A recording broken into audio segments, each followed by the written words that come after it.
আল্লাহর ব্যাপারে নিরাশ হবেন না, তার দয়ার প্রতি আশা হারাবেন না।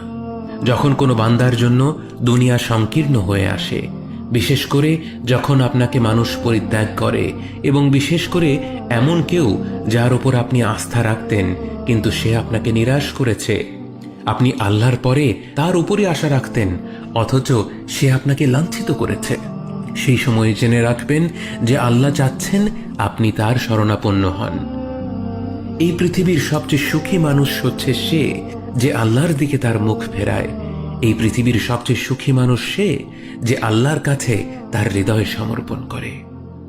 মনে রাখবেন যে আপনার একজন মালিক রয়েছেন যিনি আপনার প্রতি আপনার নিজের নফসের থেকেও দয়াবান, যিনি আপনাকে ভালোবাসেন এবং ভালোবাসেন যে আপনি তার কাছেই আশ্রয়ের জন্য ছুটে যান আর তাকেই আপনার দোয়ায় ডাকেন।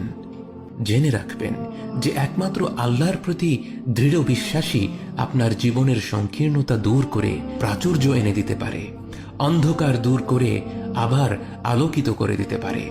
আপনি জেনে রাখবেন যে আল্লাহ আপনার প্রতি আপনার নিজের থেকেও বেশি দয়াবান। একমাত্র এই বিশ্বাসটাই আপনার সকল দুশ্চিন্তা ও বিষণ্ণতা মুছে দেবে।